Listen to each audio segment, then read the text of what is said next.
Hi there, this is Heather of Shutterbug 101. Today we'll be going over lenses, which one to use in what circumstance, and what all those numbers are. Let's get started.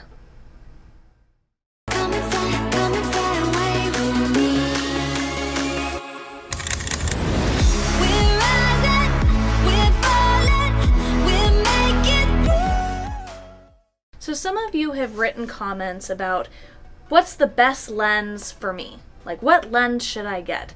And really, it comes down to what are you going to use it for? Now, the lens that you get with your kit, if you do get a camera kit where it does come with the lens, gives you a great place to get started. Those are usually going to be lenses that give you anything from a wide angle to a mid-range.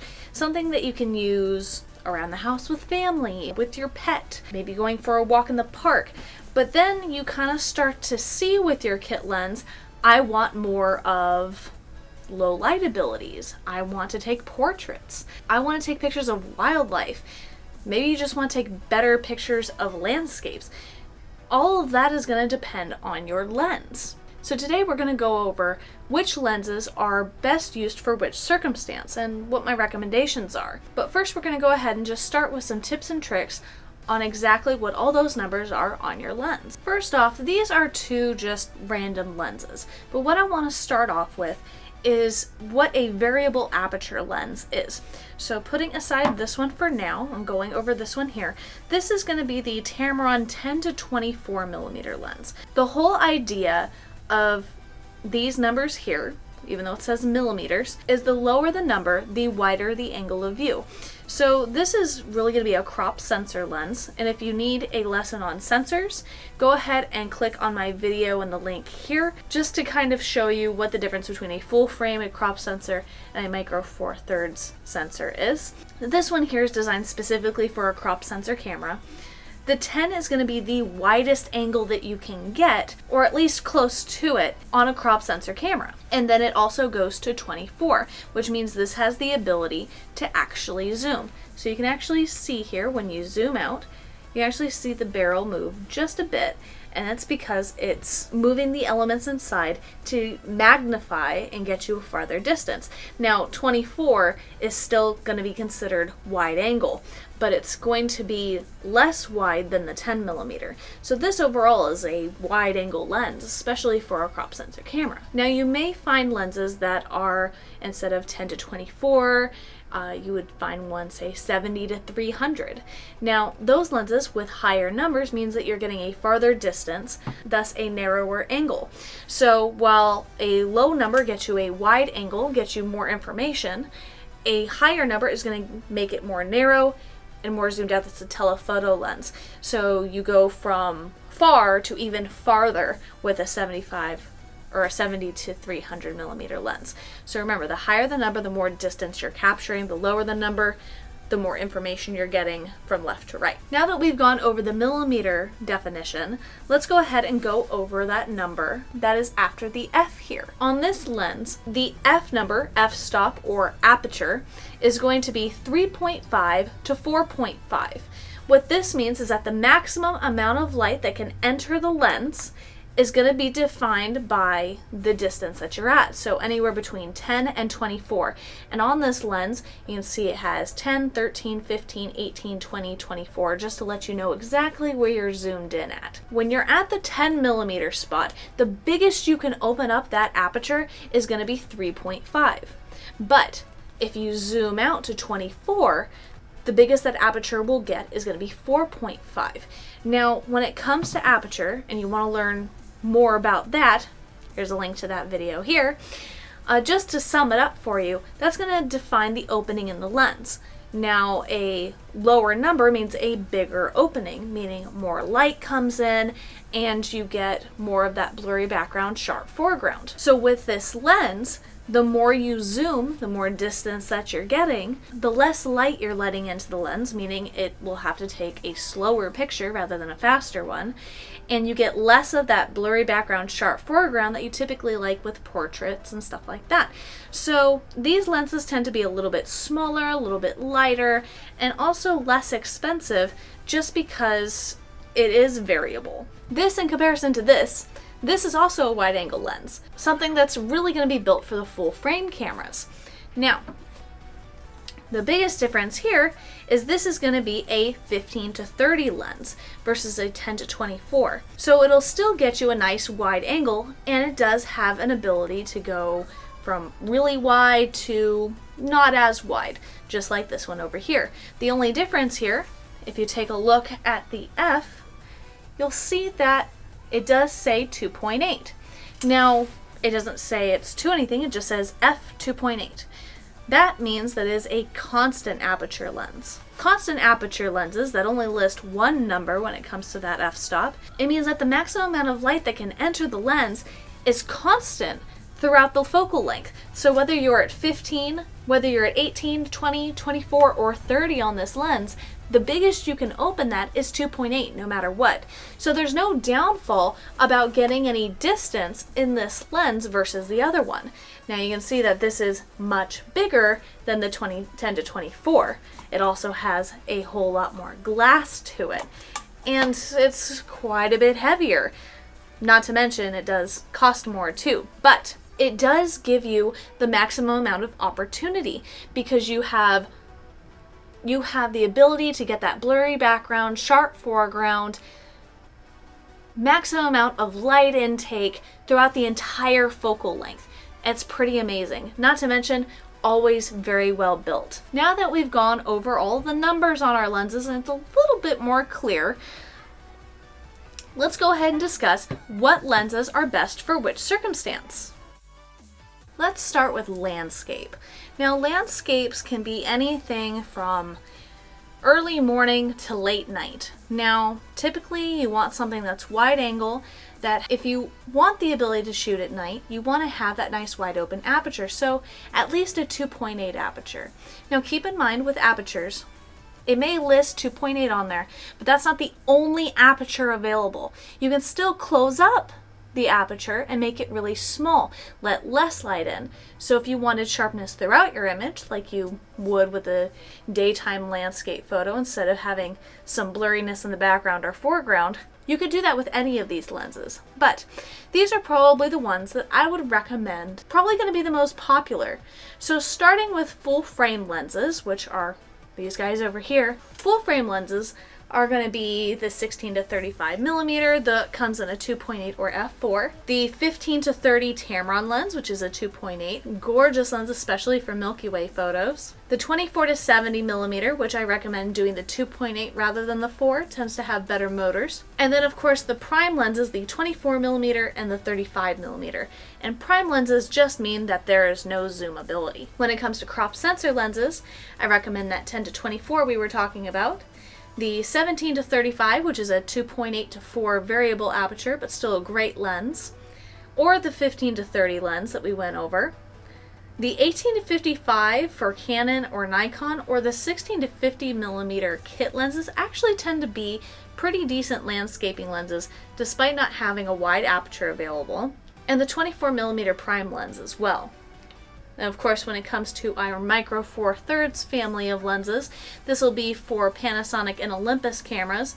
I recommend the 7 to 14 millimeter lens, the 12 to 40 millimeter lens, which comes as a 2.8, or the 12 to 60. But there's also the primes 17 millimeter and 20 millimeter as well. Let's discuss good portrait lenses next. So when it comes to a good portrait lens, you always love to get that nice blurry background, sharp foreground. At least if that's your style. That typically means that we're back to aperture again, something with a nice low number. So starting at 1.2 up to 2.8 is typically what you want to look for. So these are the ones that I would recommend, starting with full frame lenses, crop sensor, and then again, Micro Four Thirds. For full frame lenses, I recommend the 70 to 200 2.8 or the 24 to 70 2.8. Those are going to be part of the what they call the trinity of lenses. And of course, to complete that trinity, would get the 16 to 35 2.8 that I recommended in the landscaping slide. This just means that you'll be able to take pictures at a 2.8 aperture anywhere from 16 millimeters to 200. So I recommend those three lenses for just about any photographer. But at least for portraits, these two really come in handy. along with any prime lenses. Those are perfect for portraits. So any 50mm lens, you got the 1.4, 1.8, 1.2, an 85mm lens, which is the designated perfect portrait lens, a 105mm lens, or even a 135mm lens.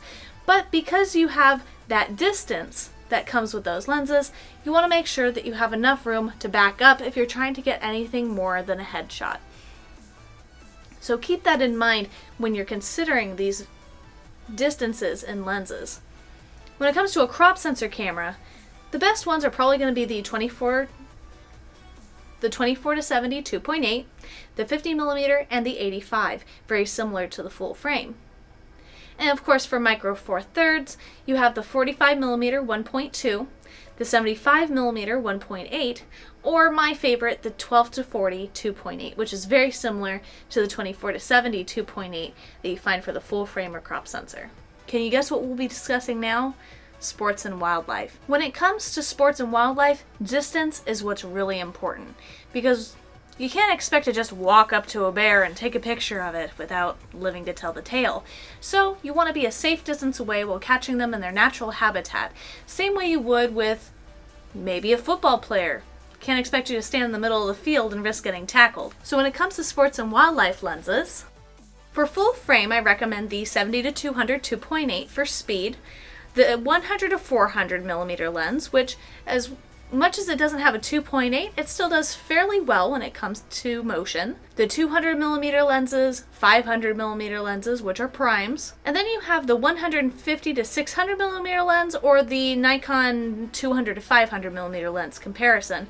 But these I recommend more so in a well-lit area versus something that's later in the evening or earlier in the morning. For crop sensor cameras, I recommend, again, the 70 to 200 2.8, the 24 to 70 2.8. Now you would think that you wouldn't get too much distance with that. Depending on what you're trying to capture and from what distance, this lens can still be extremely useful in these situations.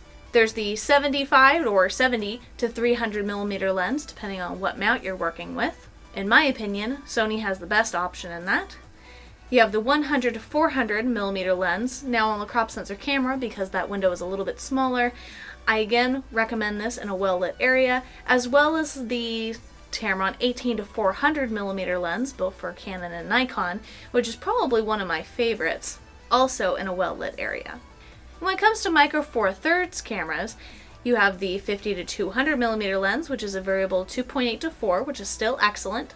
The 200mm prime lens, that's at a f2.8. The 35 to 100mm lens, or the 40 to 150mm lens, that's also at a 2.8. That way you're not sacrificing speed in order to get your distance.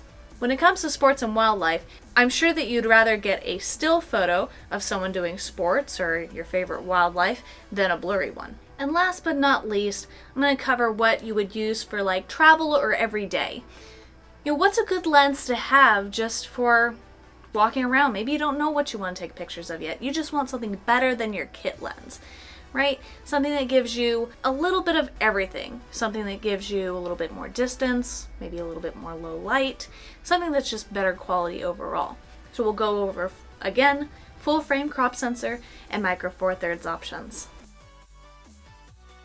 When it comes to full frame lenses, the 24 to 105 or 24 to 120, depending on the mount that you're getting, tend to be great lenses. They tend to be a standard f4 aperture, so it's a good something in the middle, not super open wide, but not the worst aperture that you can get. And it's constant throughout the entire focal length. So you have as wide as 24 and can zoom all the way out to 105 or 120. Then, of course, you have the 24 to 240mm lens, which is more commonly known for Sony. This does have a variable aperture lens, so it's not a constant f4 like the other one is, but it does give you more distance. When it comes to lenses, it's always a trade-off. It's always something that you have to be very considerate about when it comes to considering lenses. And again, you'll see that the 24 to 70 2.8 is on there again. Now, this is my favorite lens, but that's not the reason I put it on there. It's just because it's very versatile. Now, it won't get you as much distance as the 24 to 105 or the 24 to 240, but it gives you quite a bit of distance, great low light ability, that fantastic bokeh effect, which is that blurry background, sharp foreground, which I love, and it's just a great all-around lens. Now when it comes to crop sensor, you have, again, the 24-105 or the 24-120. There's Tamron 16-300, or the newer version of it, the 18-400, which we did consider in the wildlife and sports slide. Now these lenses, of course, give you a lot of variability. Now it is not a constant aperture lens, it's a variable aperture lens, but the fact that it can go as wide as 18 and zoom all the way out to 400, that's pretty incredible. So if you're someone that doesn't like to change their lens a lot, it's a great lens to consider.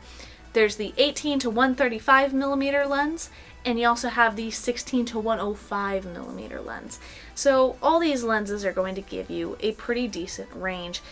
It's going to be for those that look at the 2 lens kits, for those beginner kits for the Canon Rebels, the A6000 kits, the Nikon D3500 or 5600 millimeter kits, and go, gosh, I have to change lenses? I wish I just had one that did it all.